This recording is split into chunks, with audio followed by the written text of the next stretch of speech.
Assalamualaikum warahmatullahi wabarakatuh. Saya Mendikbud Nadiem Makarim. Terkait dengan isu kamus sejarah yang tengah hangat dibahas. Kamus sejarah tersebut ini disusun tahun 2017, sebelum saya menjabat. Karenanya di bulan yang suci ini, alangkah baiknya jika kita menyikapi permasalahan dengan akal sehat, kepala dingin, dengan solusi. Begitu saya mendengar isu ini, walaupun terjadi sebelum saya menjadi menteri, maka saya Mendikbud langsung mengambil langkah konkret, menugaskan Dirjen Kebudayaan untuk segera menyelesaikan permasalahan dan melakukan koreksi. Saya perintahkan langsung tim Kemendikbud untuk melakukan penyempurnaan kamus yang sempat terhenti, dilanjutkan dengan lebih cermat secara teknis dan lebih mewadahi masukan dari berbagai pemangku kepentingan, termasuk NU. Pada masyarakat Indonesia, saya ingin memastikan bahwa tidak ada niatan Kemendikbud sama sekali menghilangkan jejak sejarah. Kemendikbud memastikan komitmen penghormatan atas nilai-nilai sejarah dan perjuangan tokoh-tokoh bangsa termasuk Kiai Haji Hashim Asy'ari dan para tokoh penerusnya tidak akan pernah berubah. Kiai Haji Hashim Asy'ari adalah kiai, guru, dan panutan yang telah menorehkan sejarah panjang dalam pengembangan pendidikan dan kebudayaan di Indonesia. Dan NU sebagai organisasi Islam terbesar di Indonesia yang lahir dari buah pemikiran beliau akan senantiasa menjadi pilar terpenting dalam setiap lini pemajuan bangsa. Bangsa ini berhak mengetahui tokoh-tokoh yang berjasa dalam mendirikan dan membangun negeri. Hal itu juga membuat Kemendikbud malah mendirikan Museum Islam Hashim Asy'ari di Jombang dan menerbitkan buku Kiai Haji Hashim Asy'ari, Pengabdian Seorang Kiai untuk Negeri dalam rangka 109 tahun Kebangkitan Nasional. Saya memohon restu agar kamus sejarah yang belum pernah dimiliki negara ini dapat kita lanjut sempurnakan bersama agar nantinya dapat memberikan manfaat untuk semua. Terima kasih. Wassalamualaikum warahmatullahi wabarakatuh.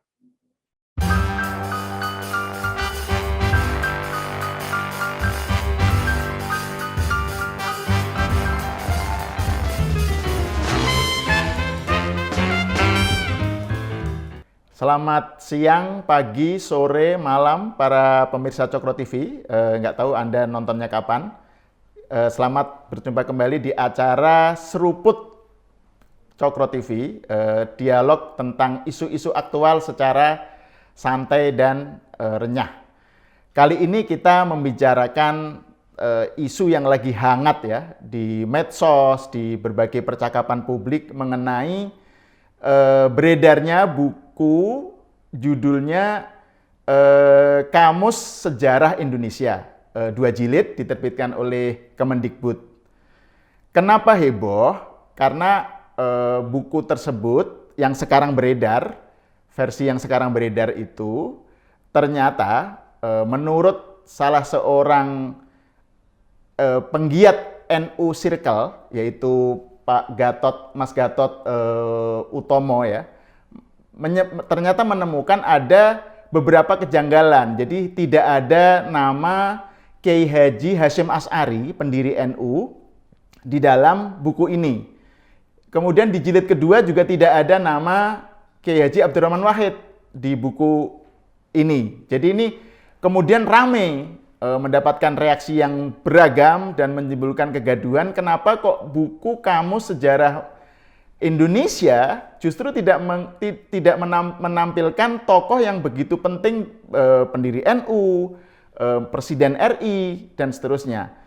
Terus kemudian muncul juga soal bahwa ternyata nama-nama tokoh PKI, tokoh komunis yang justru muncul. Terus kemudian ada Ba'asyir yang justru muncul. Gitu. Jadi ini kemudian menjadi rame dan banyak orang bertanya-tanya, curiga, dan heran, dan seterusnya. Nah, kali ini kita akan membicarakan soal ini bersama orang-orang yang kompeten dalam isu ini. Pertama, Dirjen Kebudayaan, Direktorat Jenderal Kebudayaan, Dr. Hilmar Farid.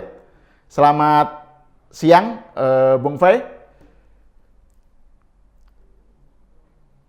Kemudian kita juga bersama didampingi juga oleh Profesor Susanto Zudi, salah satu editor buku ini, yang mungkin bisa menjelaskan sebenarnya buku ini tuh tentang apa dan bagaimana ide di baliknya. Kemudian yang terakhir kita didampingi juga oleh Dr. Rumadi, Direktur Lakpesdam, Lajnah Pengkajian dan Pendayagunaan Sumber Daya Manusia PBNU. Jadi Rumadi yang bisa kita minta menjelaskan tentang bagaimana sih respon NU dan bagaimana kegaduhan yang ada sekarang ini, tanggapannya seperti apa. Nah, kita mulai dari Mas Fay ya, karena Mas Fay sudah membuat klarifikasi sebenarnya bahwa press release lah dari Kemendikbud yang intinya menjelaskan apa yang sebenarnya terjadi, bahwa nggak mungkin, dalam klarifikasi itu disebutkan bahwa nggak mungkinlah Kemendikbud menafikan peran NU atau menghapus peran sejarah NU, dan perhatian terhadap Kiai Haji Hasyim Asy'ari juga besar gitu, ada penerbitan buku sebelumnya dan seterusnya. Silakan Mas Fay menjelaskan apa yang sebenarnya terjadi. Baik, terima kasih Mas Sahal, juga, Pak Santo dan Mas Rumadi. Ini saya langsung dari awal mulanya ya, biar clear gitu. Jadi proyek ini pertama kali itu mulai dianggarkan di tahun 2016 ya oleh Direktorat Sejarah untuk dilaksanakan di tahun 2017. Saya sekarang udah punya informasi lebih karena setelah rame saya kumpulkan semua teman-teman di kantor, ayo coba duduk semuanya bikin kronologi gitu. Jadi satu persatu ketahuan lah gitu, miss-nya itu di mana gitu ya. Jadi untuk dilaksanakan tahun 2017 dan itu memang proyeknya untuk membuat kamus sejarah. Menurut hemat saya dan juga penilaian dari teman-teman itu ya ini proyek yang bagus ya, kita perlu ya referensi semacam ini untuk siapapun ya yang ingin mendalami soal sejarah Indonesia. Dan kemudian Direktorat Sejarah itu membentuk tim dan ada tentunya pejabat yang bertanggung jawab, pejabat pembuat komitmen namanya, yang menangani ya. Nanti saya kira detail-detail Pak Santo juga bisa menambahkan gitu ya soal bagaimana hubungan kerja dan seterusnya itu. Nah, kemudian tim bekerja selama tahun 2017 dan pada akhir tahun anggaran itu draft yang sudah ada itu memang belum selesai. Nanti Pak Santo saya kira bisa menambahkan lagi ya. Draft yang belum selesai itu dijilid jadi buku. Untuk apa? Untuk kepentingan laporan pertanggungjawaban gitu ya, bahwa proyek apapun selama tahun anggaran 2017 sudah mengeluarkan output dalam bentuk ini. Ya kalau saya bilangnya sekarang tuh buku ya, belum jadi gitu ya karena masih banyak kekurangan, lema-lemanya itu masih terus ditambahkan dan buku ini kemudian disimpan gitu ya sebetulnya untuk dilanjutkan. Dan kalau bicara tentang apa yang kurang, banyak sekali ya. Kalau saya juga setelah memeriksa secara lebih detail gitu ya melihat ya bukan aja Kiai Haji Hasyim Asy'ari tapi Bung Hatta, ya terus juga banyak tokoh-tokoh nasional kita ini ya belum ada di dalamnya itu. Dan Bung Hatta juga nggak ada ya? Nggak ada gitu ya. Jadi saya kira Bung Karno juga absen ya. Jadi nama-nama penting di dalam Republik dan itu saya kira kan menunjukkan ya bahwa ini memang draft ya. Lema itu kan ini juga mungkin saya kira penting sekali untuk dipahami. Ini buku kamus sejarah, bukan buku sejarah naratif yang ditulis dari ujung sampai ujung. Ya. Dan di dalam kamus ini, saya kira Prof. Santo nanti bisa ceritakan detailnya gitu ya. Tentu lema per lema kan menulisnya itu ya, entry per entry. Jadi bukan kemudian kayak kita bikin buku dari bab 1 sampai bab 10 gitu, tapi lema per lema. Dan kesan saya setelah mempelajari ini ya, ini ada lema yang nggak selesai, pada tahun 2017 sudah tutup anggaran, bukunya udah dijilid gitu. Nah, tahun 2018 ada penghematan anggaran, revisi terjadi dan banyak yang digeser ya anggarannya pada tahun itu sehingga buku ini juga tidak selesai ya, praktis proyeknya boleh dibilang terhenti dan memang disimpan ya, jadi naskah yang nggak selesai ini disimpan gitu ya. Jadi selama setelah 2017 tahun anggaran selesai disimpan, 2018 disimpan. Nah, tahun 2019 itu ada program rumah belajar di Kemdikbud ya. Dan program rumah belajar ini mengumpulkan semua produk-produk ya dari masing-masing direktorat jenderal, direktorat gitu ya, sebagai bahan sumber belajar kita istilahnya ya. Dan setiap direktorat kemudian mengirim ya apa-apa yang sudah mereka produksi gitu. Nah, disinilah saya kira teman-teman direktorat sejarah tidak cermat. Naskah yang belum jadi ini kemudian terikut ya. diunggah ke situs tersebut. Dan memang ini kelemahan ya, saya kira ketika tidak ada proses prosedur gitu ya untuk memeriksa setiap naskah yang akan diunggah. Pokoknya itu gitu ya untuk diunggah, dan banyak sekali, dan itu 2019 mungkin kira-kira pertengahan ya, pertengahan 2019. Nah, untuk waktu yang cukup lama saya tidak menyadari ya, terus sampai kemudian buku ini diunduh barangkali ya oleh masyarakat dan kemudian beredar jadi bahan diskusi, dan akhirnya itu tadi ya menimbulkan banyak pertanyaan gitu, dan saya terus terang berterima kasih sebetulnya ya diingatkan gitu ya oleh teman-teman di NU Circle itu bahwa ada kekurangan-kekurangan ini gitu ya, karena ada banyak sekali buku yang diproduksi oleh Direktorat Jenderal Kebudayaan di masa lalu ya, setiap tahunnya itu ya, dan saya kira tidak ada satupun lah yang sanggup untuk membaca seluruhnya gitu ya, secara cermat gitu. Jadi tentu kalau ada kekurangan, kesalahan dan kelalaian dan seterusnya, kita sangat-sangat berterima kasih itu jika dilakukan. Nah, khusus mengenai Kiai Haji Hashim Asy'ari dan juga saya kira Gus Dur ya di dalam hal ini yang absen di dalam buku tersebut gitu ya. Ini ya kita bisa pastikan lah ya, Prof. Santo ini kan guru besar di bidang sejarah. Keahliannya itu adalah melengkapi bukan mengurangi narasi sejarah saya kira gitu ya. Jadi kalau ada absen ini tentu bukan karena disengaja ya, bukan juga karena lalai ya, tetapi karena proses pengerjaannya yang bertahap itu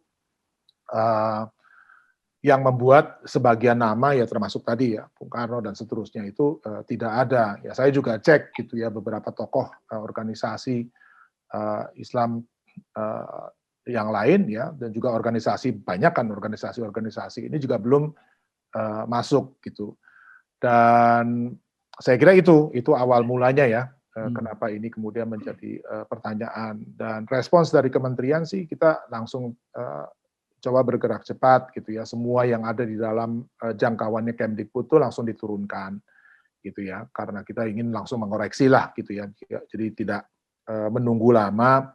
Dari situs rumah belajar itu diturunkan, dan kemarin saya juga minta semua buku sejarah modern yang kira-kira potensial untuk menjadi problem misalnya gitu ya, dari segi kurunnya ya, bukan dari segi pengerjaan, tapi dari segi kurunnya ayo diturunkan dulu, kita review.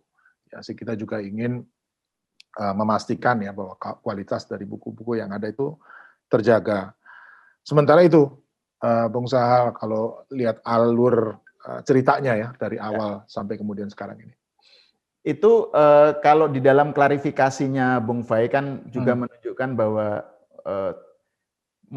aneh lah kalau disebut bahwa Kemendikbud itu mengabaikan peran Kiai Haji Hashim Asy'ari, karena toh ada buku yang pernah diterbitkan oleh Kemendikbud ya mengenai Kiai Haji Hashim Asy'ari gitu ya. Di tahun yang sama itu. Jadi di tahun yang sama kamus itu dibuat pada saat bersamaan di Museum Kebangkitan Nasional yang juga berada di bawah Kemdikbud. Itu almarhum Mas Ipong waktu itu adalah kepala museumnya, membuat rangkaian kegiatan mengenai Kiai Haji Hashim Asy'ari dan juga perannya di dalam perjuangan. Dan itu ada Kiai Agus Sunyoto, Mas Ahmad Daso, teman-teman ini yang ikut menulis di sana dan diterbitkan gitu ya. Jadi saya kira, dan itu pada tahun yang sama loh ya. Jadi untuk penunjukan itu juga sama sekali nggak ada upaya untuk secara sengaja ya menghilangkan peran sejarah apalagi ya. Jadi versi yang beredar, Kamus Sejarah Indonesia yang sekarang beredar PDF-nya segala itu sebenarnya memang draft kasar yang betul-betul bukan terbitan resmi ya, kan bukan terbitan resmi Kemendikbud ya, seperti kata Bung Fai di dalam beberapa pernyataannya. Bukan, karena itu belum ada misalnya belum ada tahun terbit, itu jelas ya, untuk menunjukkan bahwa dia nggak final gitu ya. Terus kemudian juga kolofon, segala informasi mengenai kelengkapan, biasanya kalau mau diserahkan ke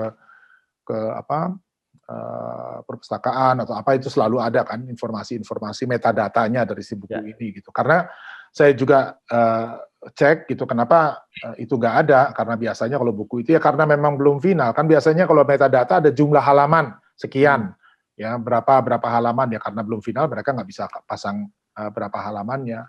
Nah, juga hanya saja untuk kepentingan belum ada ISBN-nya juga kan? Ya, itu persoalannya. Ketika untuk kepentingan kelengkapan pertanggungjawabannya mereka mintakan, dan itu biasanya kalau ISBN juga tidak menyerahkan cukup daftar isi dengan dengan cover gitu ya. Jadi ada banyak soal-soal yang teknikal ini gitu yang kemudian jadi apa namanya ya bagian ya dari masalah ini gitu. Ya.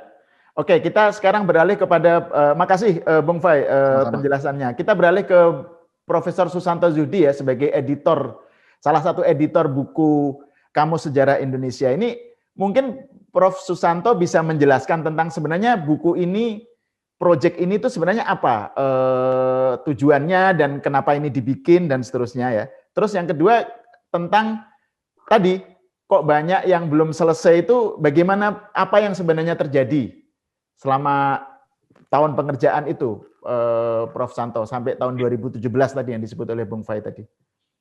Baik, terima kasih. Jadi begini, ya tentu saya harus mengingat kembali, karena ini pekerjaan 4 tahun yang lalu kan, Mas Sahal. Ya. 2017 begitu. Sampai tahun itu kita belum punya kamus. Jadi bayangkan ini bangsa yang besar, ya katanya menghargai sejarah begitu. Entah demikian kita belum punya tuh Mas kamus sejarah Indonesia. Sering kita kutip itu dari Robert Griff atau dari kamusnya Yamin yang udah berapa puluh tahun yang lalu gitu. Ini sebuah keprihatinan terus terang ya. Jadi kok kita belum punya kamus sejarah Indonesia. Jadi tentu kami respon bahwa Direktorat Sejarah membuat satu program penerbitan sejarah kamus sejarah itu gitu. Ya, yang pertama dibicarakan tentu saja membuat kamus ini kan tidak mudah. Berapa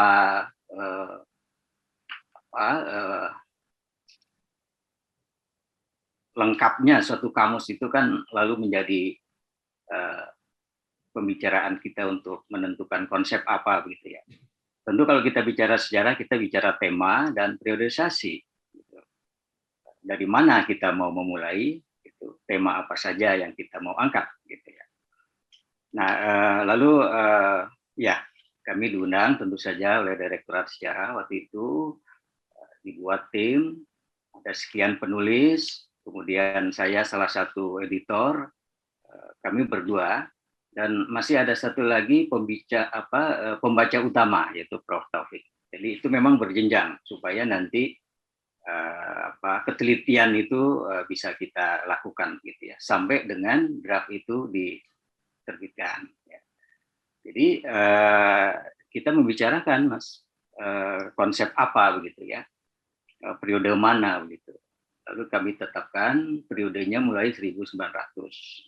Itu adalah ketika bangsa ini mulai memproses atau berproses membentuk bangsa. Jadi pembentukan bangsa itu jilid 1, ya, jilid 2-nya itu mengenai kemerdekaan, ya, pencapaian kemerdekaan dan mengisi kemerdekaan. Jadi jilid 1 itu 1900 sampai 1950 ya, kalau nggak salah. Iya 50, ya 50 karena sampai ke proklamasi gitu ya, kemudian dilanjutkan masa pembangunan katakan begitu ya. Nah, lalu kita membicarakan lemanya ya. Lema kami tetapkan itu tentu yang paling mudah tentu tokoh ya. Jadi tokoh, kemudian peristiwa, kemudian tempat bersejarah dan organisasi. Jadi ini sebetulnya ambisius, Mas. Sebetulnya kita bisa memilih waktu itu kamus tokoh sejarah, gitu, atau kamus peristiwa sejarah dan seterusnya. Bayangkan, jadi kalau 4 sekaligus dengan periode yang panjang, dengan tema yang luas, begitu, maka akan berapa jilid itu. Ya.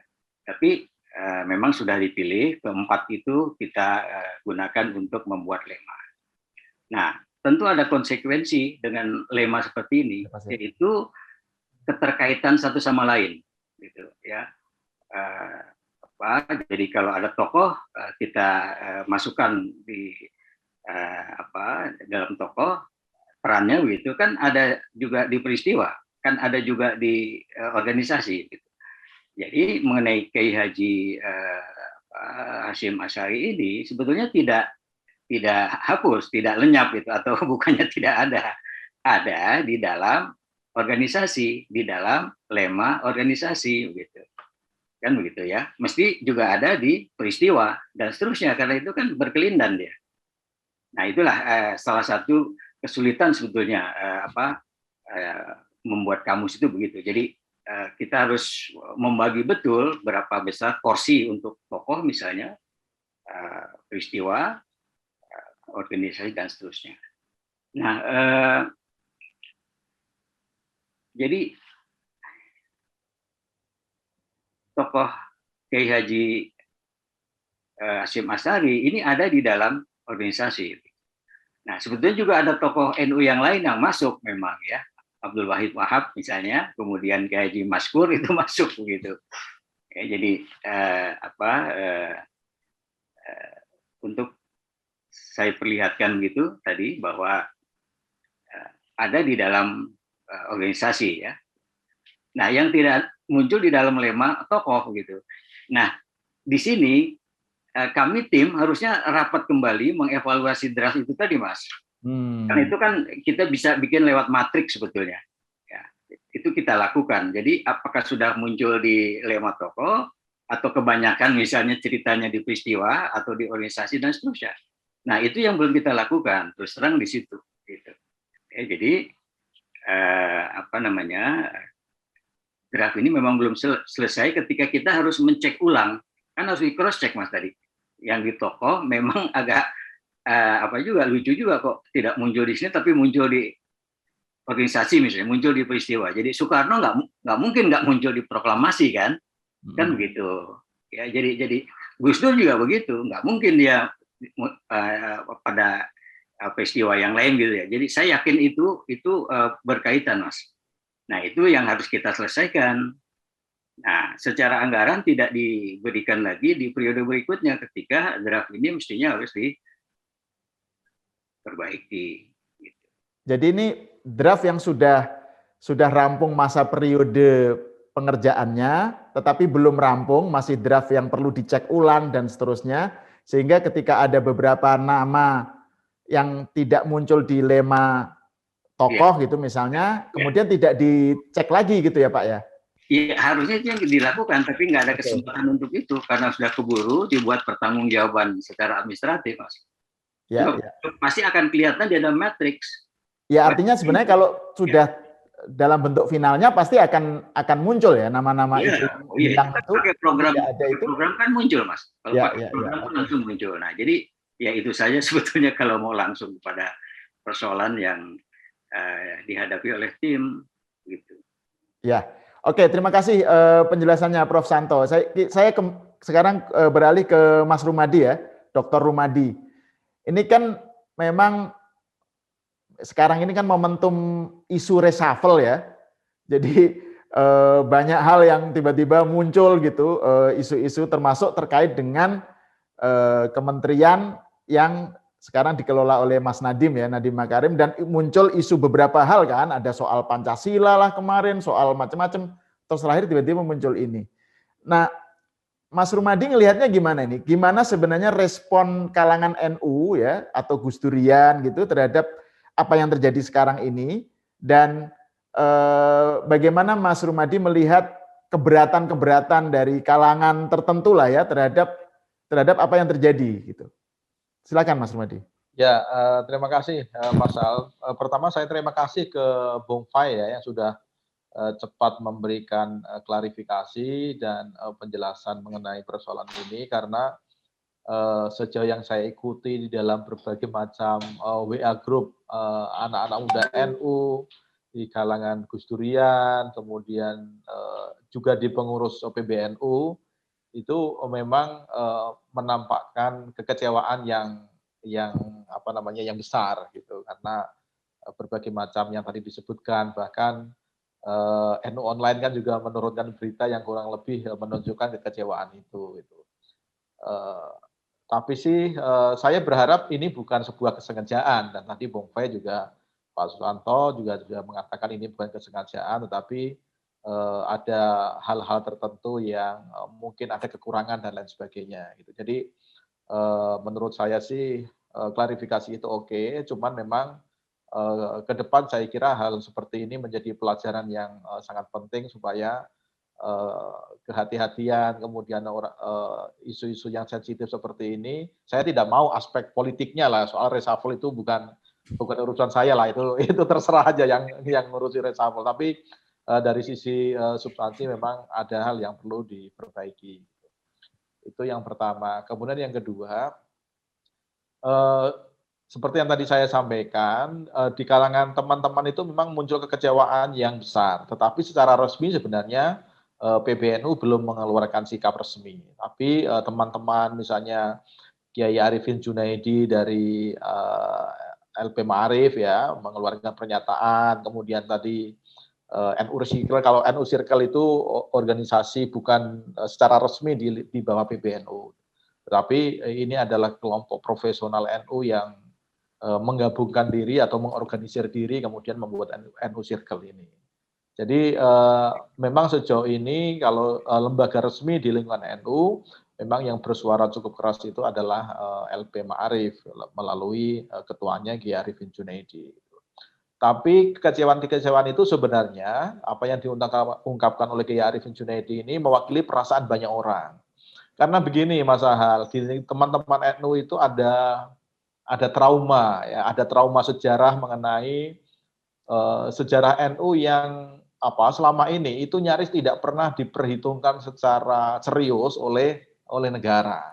Bahkan banyak sejarah-sejarah bagaimana peran NU di dalam proses kemerdekaan misalnya, itu banyak yang saya nggak tahu apakah itu sengaja diumpetin atau sengaja tidak tertulis sebagai bagian dari sejarah nasional. Kalau Anda baca misalnya buku Sejarah Nasional Indonesia yang ditulis oleh Profesor Nugroho Noto Susanto misalnya, itu hampir tidak ada menyebut NU, tidak ada menyebut tokoh-tokoh NU gitu. Kalau toh disebut pesantren itu dalam nada yang agak peyoratif gitu. Itu yang selama ini menjadi kejengkelan di kalangan teman-teman NU, di mana di dalam proses kemerdekaan peran NU saya kira tidak bisa diabaikan, tetapi dalam sejarah resmi negara itu tidak pernah dijadikan sebagai memori kolektif yang diajarkan kepada anak didik melalui buku sejarah nasional gitu. Nah, belakangan memang mulai ada perubahan-perubahan ya. Saya kira perkembangan belakangan ini sudah mulai bagus. Misalnya tadi Kementerian Pendidikan dan Kebudayaan misalnya menerbitkan biografi Mbah Hashim misalnya.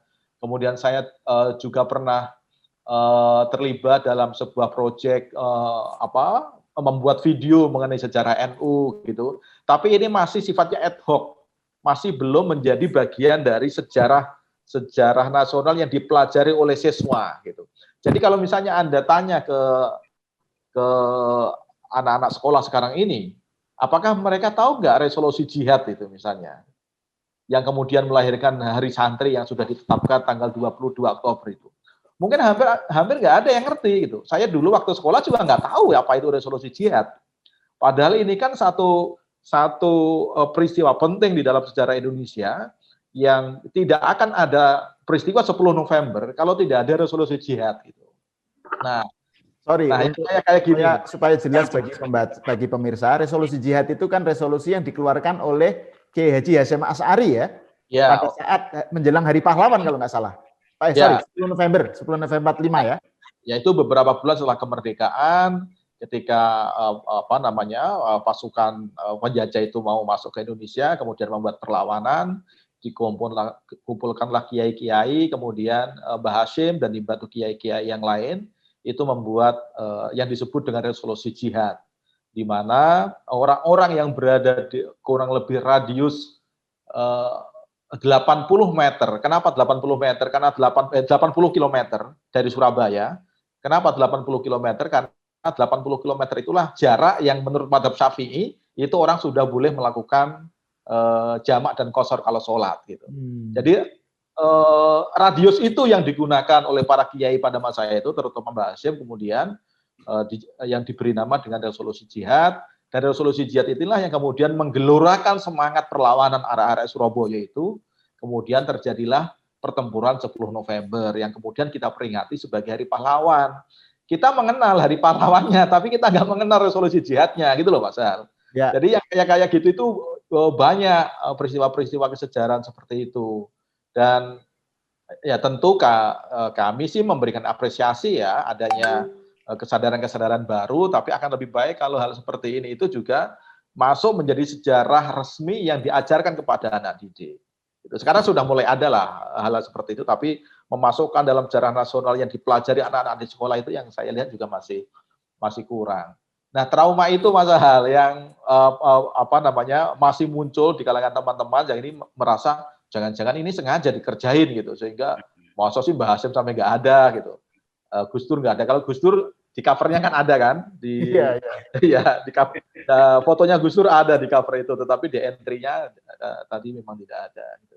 Jadi sih saya sih berharap peristiwa ini itu menjadi pelajaran yang penting ya, terutama proses penulisan sejarah seperti ini. Saya kira ke depan Bung Fai juga mulai harus memperhitungkan lah di sekarang ini di kalangan teman-teman NU juga mulai banyak yang bisa menulis sejarah bangsa, terutama dengan menggunakan perspektif Islam, dengan menggunakan perspektif Nahdlatul Ulama, yang saya kira tidak ada orang yang mengingkari peran NU, terutama dalam masa-masa awal kemerdekaan. Misalnya kenapa 7 kata piagam Jakarta sampai bisa dicoret gitu, itu kalau bukan peran Mbah Hasyim, bukan peran Kiai Wahid Hasyim, saya kira pencoretan 7 kata piagam Jakarta itu tidak mungkin bisa terjadi. Yang pencoretan 7 kata piagam Jakarta ini kan peristiwa yang luar biasa loh Mas Hal ini. Ya. Ketuhanan dengan kewajiban menjalankan syariat Islam bagi pemeluk-pemeluknya itu bisa dicoret, dan itu ikhlas mereka itu tokoh-tokoh ini. Itu kalau bukan orang-orang yang punya jiwa besar dan mengedepankan kepentingan bangsa, bukan kepentingan ego keagamaannya, itu nggak mungkin bisa terjadi. Atau kalau misalnya tokoh-tokoh yang muncul itu tokoh-tokoh sekarang misalnya, itu bisa dikatakan menistakan agama itu. Bagaimana syariat Islam bisa dicoret itu? Ya. Tapi itulah peristiwa sejarah yang saya kira hal-hal seperti ini itu anak-anak di sekolah itu harus ngerti proses-proses seperti ini.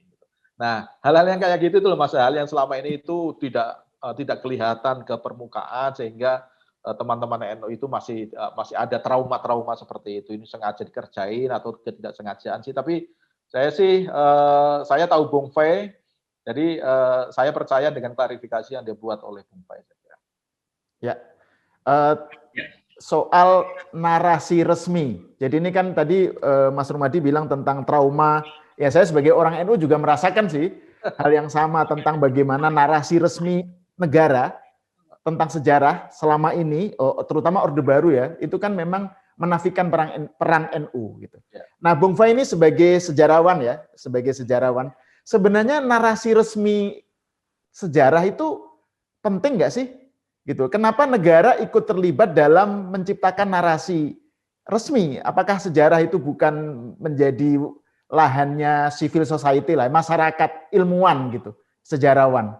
Ya. Jadi sehingga muncul tadi itu trauma NU selama ini dihilangkan perannya gitu. Baru-baru ini aja kan resolusi jihad juga baru-baru beberapa tahun terakhir muncul sebagai sesuatu yang harus diingat. Gimana Bung Fai terutama juga menanggapi Mas Rumadi?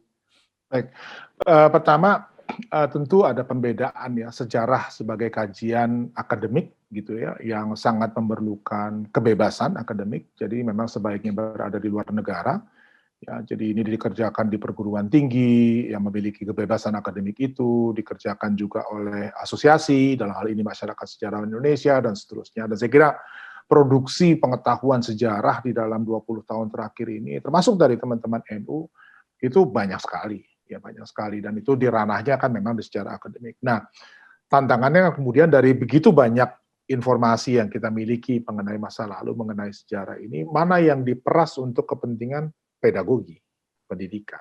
Dan di sini sudah beda itu ya. Beda dalam pengertian ketika sudah berbicara sejarah di dalam ranah pendidikan ini kan memang ada pewarisan nilai kepada generasi selanjutnya. Apa ya komitmen kebangsaan itu tadi, gitu ya. Dan itu misalnya tadi ya resolusi jihad ya setuju sekali ya Mas Rumadi, tanpa itu ya nggak ada 10 November gitu ya. Dan itu kan sebetulnya juga penegasan ya tentang komitmen kebangsaan dari NU tentunya gitu ya pada saat yang sangat kritis. Inggris mau masuk, kemudian dikatakan gitu ya, kalau di dalam lingkaran yang ada itu melawan itu hukumnya wajib fardu ain. Kalau yang ada di luar itu, seandainya yang di dalam lingkaran ini kalah, maka harus masuk ke dalam. Gitu. Jadi ini saya kira kisah-kisah seperti ini yang sifatnya sangat pedagogik untuk memperkuat nilai kebangsaan itu ya ranahnya di pendidikan itu tadi. Sementara kalau sejarah akademik ya menurut hemat saya ya sebaiknya dikerjakan ya seperti bidang keilmuan yang lain gitu ya. Dulu di Direktorat Jenderal Kebudayaan memang ada Direktorat Sejarah gitu ya, karena punya tugas khusus ya di masa lalu itu yang tadi ya bagian pendidikan. Khususnya untuk pewarisan nilai dan seterusnya gitu. Tapi seiring dengan berjalannya waktu gitu ya, saya kira teman-teman yang merumuskan di bidang pendidikan gitu ya, ada juga banyak sekali ahli. Saya kira Pak Susanto ini juga Prof. Susanto kita ini kan juga sangat aktif ya di dalam urusan pendidikan sejarah gitu ya. Beliau bukan hanya sejarawan akademik, tapi juga sangat berperan di dalam pendidikan sejarah. Jadi dimanapun saya kira problemnya adalah itu ya, karya-karya terbaik mengenai sejarah di luar negeri misalnya pasti diterbitkan oleh universitas ya, bahkan kalau di sana nggak ada itu Kementerian Pendidikan kemudian bikin buku sejarah standar. Buku pelajaran iya ya, itu bedanya ya, jadi buku pelajaran ya memang dikeluarkan oleh kementerian karena ini adalah urusan pewarisan nilai, dan sejarah di dalam hal ini kan sebetulnya lebih terkait dengan civic education, pendidikan kewargaan. Kalau dia menjadi warga negara Indonesia, paham sejarahnya gitu ya. Dan itu kalau misalnya dikacaukan dengan sejarah akademik, kajian yang begitu banyak ya, masa anak-anak kita bebankan harus belajar semua masalah sejarah yang kompleks gitu ya. Saya aja yang kuliah di jurusan sejarah sampai sekarang merasa masih belajar gitu ya. Jadi itu kan nggak pernah ada habisnya gitu ya. Jadi itu pembedaan yang masal gitu ya, bahwa negara ya memang ketika berbicara sebagai institusi yang menyelenggarakan pendidikan publik ya tentulah informasi mengenai sejarah itu sangat esensial, dan di situ ya memang ada tim, itu juga bukan di Direktorat Jenderal Kebudayaan, itu adanya di teman-teman pusat kurikulum gitu, mereka yang memeriksa buku ini bagaimana dan seterusnya. Jadi pembagian kerjanya seperti itu.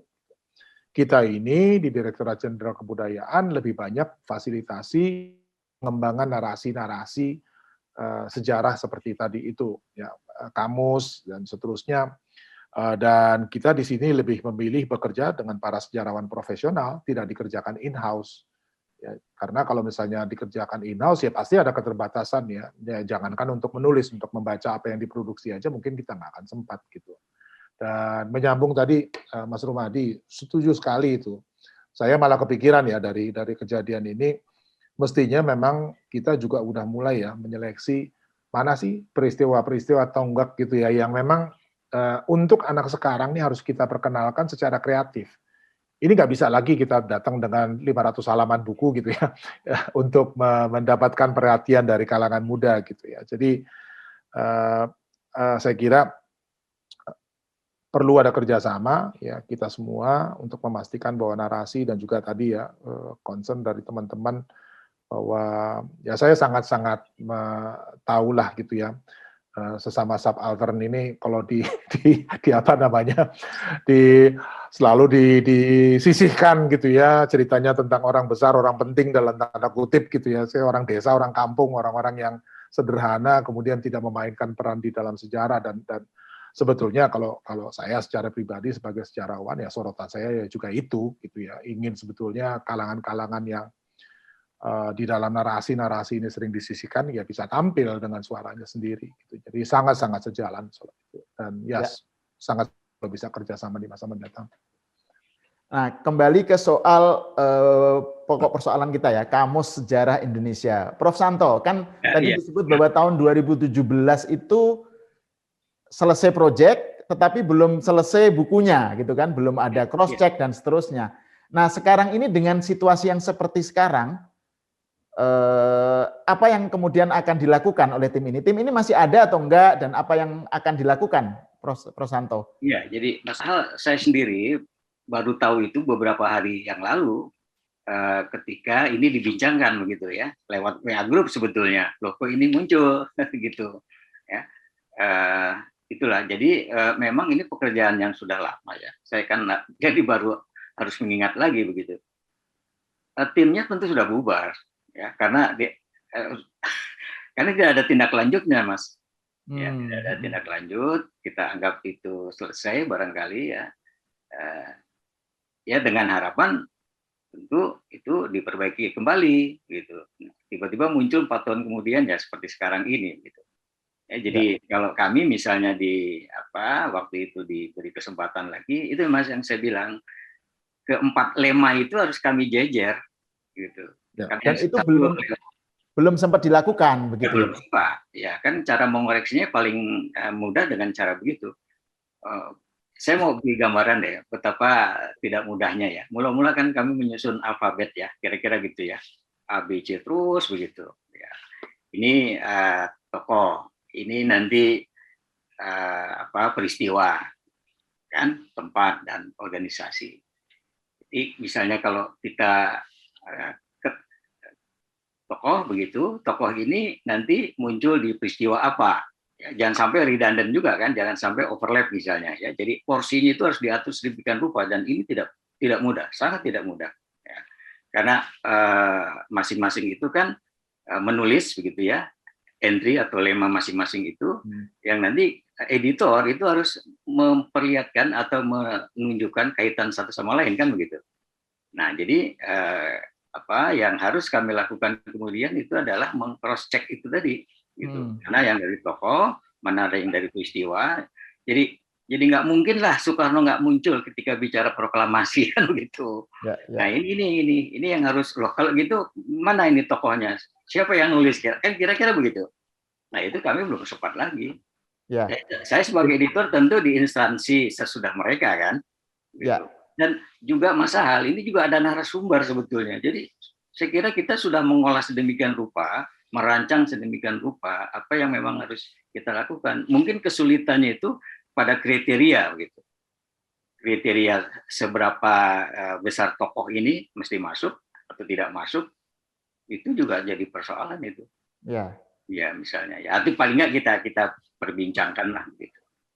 Berarti ini sekarang bola ada di Kemendikbud ya, di Pak Dirjen ya. Jadi ini sebenarnya kan dengan situasi yang tadi dijelaskan oleh Prof. Santo bahwa ini memang belum selesai, terus kemudian tiba-tiba muncul gitu ya, meramaikan barang yang belum jadi. Nah sekarang apa yang akan dilakukan oleh Kemendikbud? Kan ada usulan supaya ini ditarik lagi, direvisi besar-besaran dan seterusnya. Tetapi kan sebenarnya ini bukan versi resmi kan, jadi menarik itu kan sesuatu yang harusnya udah resmi diterbitkan, ternyata keliru, baru ditarik gitu. Tapi kan ini memang sebenarnya tidak untuk publik harusnya, karena belum jadi barangnya.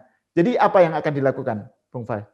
Ya, yang paling konkret karena saya kira awal mulanya itu kan dari situs Rumah Belajar ya. Jadi jelas buku itu harus diturunkan. Gitu. Jadi orang nggak bisa lagi mengakses melalui fasilitas yang milik Kemdikbud. Mengenai peredaran di WA Group, saya kira ya ini sulit juga ya dihentikan, tapi dengan adanya klarifikasi mengenai status dari buku tersebut dan juga kelengkapan mengenai informasi seperti yang tadi sudah dijelaskan, ya kami tentu berharap bahwa masyarakat yang menerima juga sudah bisa membaca dengan filter tadi gitu ya, bahwa ini nggak ada usaha untuk menghilangkan dan seterusnya, sehingga tidak timbul kesan yang salah. Nah, langkah yang lebih penting saya kira adalah mengoreksi semua kekeliruan ini dengan melengkapi buku tersebut dan menerbitkannya gitu. Karena menurut hemat saya Kamus Sejarah ini adalah sebuah kontribusi yang penting gitu ya sebagai bahan referensi gitu. Jadi kemarin saya juga sudah rapatkan di jajaran sendiri gitu ya, walaupun Direktorat Sejarah sekarang sudah tidak ada gitu, tapi buku ini akan kita sempurnakan, kita lengkapi. Nah, tadi Mas Santo juga sudah menceritakan ya bahwa wah kalau kamus ini lemanya banyak sekali ya berapa tebel jadinya gitu. Jadi memang ada dua fase, dua tahap. Satu ini untuk benar-benar merumuskan apa yang ada di dalam kamus sejarah itu. Karena kalau bicara tentang nanti ada yang tidak masuk, pastinya saya kira itu akan terjadi gitu ya. Jadi ini yang saya kira krusial, dan untuk keperluan itu memang kita ingin ada diskusi yang betul-betul representatif. Ya, semua komponen lah ya, saya kira organisasi keagamaan, organisasi termasuk partai politik dan seterusnya, itu ya memang yang punya peran di dalam sejarah ini ya mesti kita ajak bicara gitu ya, sehingga nanti kerangka acuan kerjanya itu clear, jelas ya. Setelah itu baru diturunkan, dan saya kalau melihat ya dari misalnya sebagai contoh saja bandingkan dengan ensiklopedia yang klasik seperti ensiklopedia Britannica, itu kan setiap lema ada satu penulis. Ya, jadi itu juga yang akan kita buat gitu ya. Jadi setiap lema memang orang sesuai dengan keahliannya, misalnya seperti Prof. Santo Zuhdi ini ahli sejarah maritim ya. Kalau terkait dengan itu ya tentu beliau yang harus menulis lemanya sebagai contoh gitu ya. Nanti misalnya tentang Kiai Haji Hasyim Asy'ari, tentu kita tanya Pak Rumadi siapa yang paling otoritatif ya untuk memberikan keterangan informasi lema, dan lema ini kan biasanya singkat ya. Biasanya singkat gitu, jumlahnya nggak terlalu tebal, nggak terlalu panjang gitu ya, dan kemudian di situ juga diberikan referensi bagi mereka yang tertarik untuk mempelajari lebih lanjut gitu ya. Jadi benar mengoreksi kamus ini dan menerbitkannya, dan dengan begitu saya kira versi-versi macam yang sekarang ini beredar gitu ya, buku dalam tanda kutip yang belum lengkap ini beredar ya, dengan sendirinya akan tergilas lah gitu ya oleh kamus yang betul-betul memang kualitasnya kita jaga betul gitu.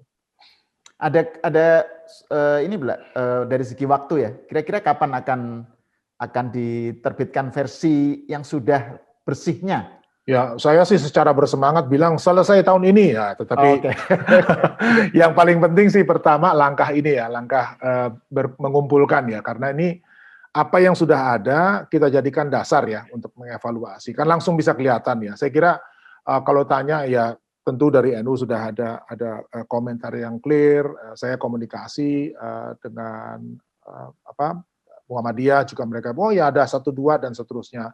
Mungkin nanti tanya yang lain pasti akan ada lagi ya kekurangan-kekurangannya, dan mungkin dari berbasis itu kita akan kumpul dan berharap nanti tentunya Mas Rumadi, teman-teman di Lapkesdam atau bisa merekomendasikan, atau Mas Sahal sendiri yang juga scholar di dalam bidang sejarah Islam ini bisa duduk bersama gitu ya. Terus kemudian kerangka acuannya ya, bukan detailnya nanti ada teman-teman yang lebih teknikal yang ngerjakan gitu, tapi kerangka acuannya nih, karena kamus tuh memang bikinnya nggak gampang. Ya. Saya kira kita tahu deh, kayak tesaurus bahasa Indonesia aja kan rumitnya bukan main gitu Mas Eko ya, untuk menyusun sampai kemudian tuh jadi gitu. Jadi saya kira memang diskusi tentang TOR ini harus clear betul, dan mungkin memang ya keadaan seperti ini, mumpung semua lagi memperhatikan sejarah, ya ayo gitu ya sekalian gitu duduk bareng, dan saya kira kamusnya harus betul-betul merepresentasi ya, keragaman yang ada di dalam sejarah kita ini. Oke, nah Mas Rumadi, ini sebelum kita mengakhiri ya, kan tadi saya kira memang betul juga bahwa nggak usah ditarik-tarik ke politik lah. Mas Rumadi kan juga nggak ada urusan dengan soal reshuffle dan seterusnya. Tapi kan gini, kalau di dalam kegaduhan medsos itu kan kalau saya amati ya, memang yang paling kenceng itu kan kelompok-kelompok yang bukan seakan-akan kelompok yang memang menyatakan membela NU gitu ya. Tetapi padahal orang-orang itu, orang-orang dari luar NU yang biasanya justru mendiskreditkan NU gitu loh. Jadi ada hal-hal yang kemudian dipelintir, dijadikan sebagai komoditas untuk kepentingan pembikinan narasi, entah menyudutkan Kemendikbud, menyudutkan Pak Ilmar Farid dan seterusnya gitu. Jadi menurut Mas Rumadi kira-kira ini suasananya kira-kira akan tambah panas, atau sebenarnya ini kayak akan ya kesalahpahaman yang sudah diklarifikasi dan ya sudah selesai gitu.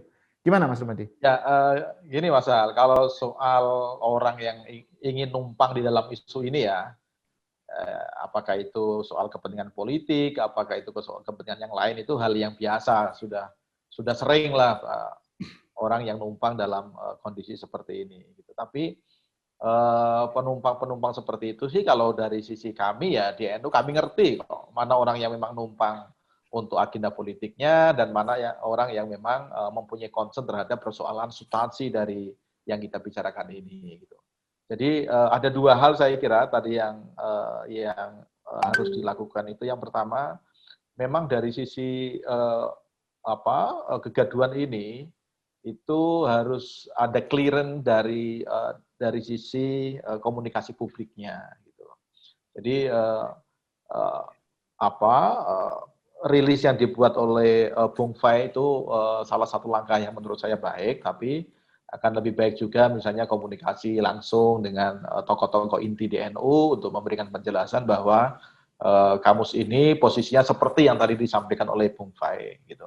Dan saya kira memang kalau dari sisi gagasan, saya kira gagasan membuat kamus sejarah ini gagasan yang sangat bagus memang gitu. Jadi dari sisi itu saya kira harus diperhatikan. Jadi komunikasi publiknya. Kemudian yang kedua dari sisi perbaikan substansi dari lema kamus ini sendiri gitu. Yang tadi sudah diambil langkah-langkah. Saya kira tadi sudah diambil langkah misalnya yang ada di dalam rumah belajar Kemendikbud sudah di take down misalnya, itu satu langkah baik. Tapi juga ternyata kamus ini juga dijual di marketplace. Ada marketplace ternyata yang juga menjual kamus ini. Saya nggak tahu dari mana mereka mendapatkan, apakah download kemudian dia cetak sendiri, saya juga nggak tahu gitu. Tapi hal-hal yang seperti ini saya kira juga harus diantisipasi supaya tidak diperjualbelikan, apalagi kan ini sebenarnya buku project kan yang seharusnya tidak diperjualbelikan. Betul. Faktanya ini ada dalam marketplace. Jadi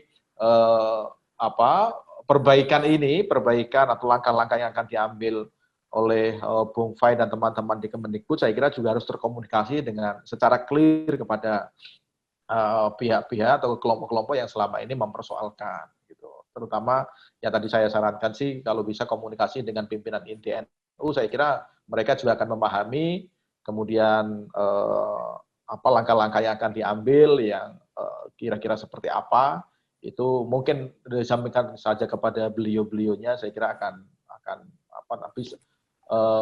tidak akan berkepanjangan persoalan ini. Jadi kalau misalnya nanti ke depan masih ada orang yang mengungkit-ungkit lagi persoalan ini, itu ya namanya memang benar-benar dia menumpang saja gitu. Tapi dari sisi NU misalnya yang tadi di awal yang memang punya trauma sejarah, saya kira kalau ini dijelaskan saya kira juga akan dipahami.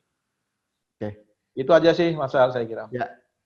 Oke, saya kira ini perbincangan kita sudah cukup jelas ya, menurut saya memberikan beberapa hal yang penting lah gitu, bahwa ternyata buku sejarah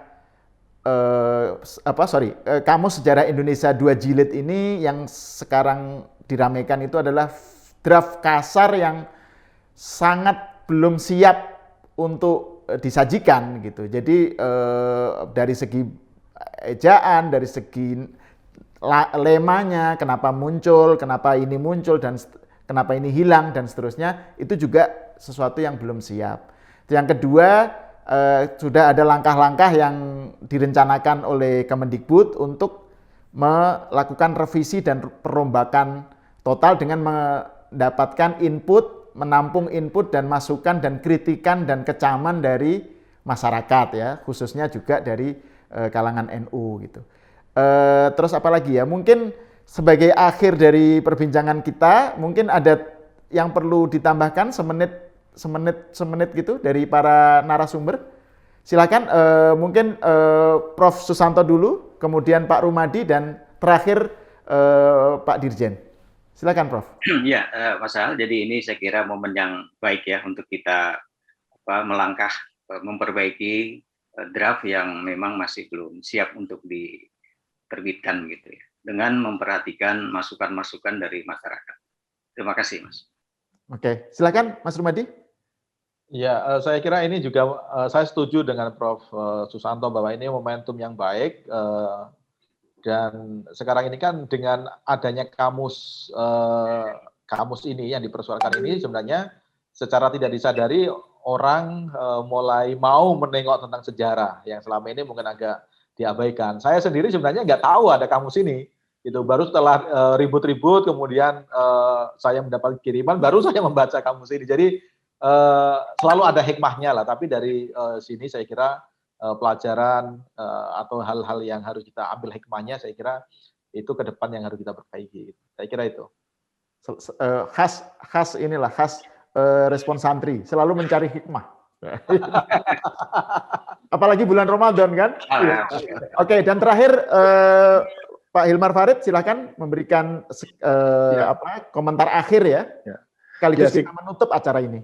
Saya kira kalau dari kita ini tentu pelajaran yang penting ya, dan saya memang sudah mengumpulkan seluruh jajaran gitu ya untuk menyampaikan ini gitu bahwa ini harus menjadi pelajaran. Kita kadang-kadang bekerja inginnya cepat gitu ya, tetapi ini juga harus diiringi dengan kecermatan. Jadi cepat dan cermat gitu ya. Dan saya kira ini juga akan menjadi momentum, kita akan kontrol lebih bagus, ya quality control ditingkatkan, dan sekali lagi terima kasih pada semua pihak dan juga mohon maaf atas semua ketidaknyamanan ya yang muncul karena adanya kegaduhan di sekitar buku ini. Saya kira itu, Mas Sahal.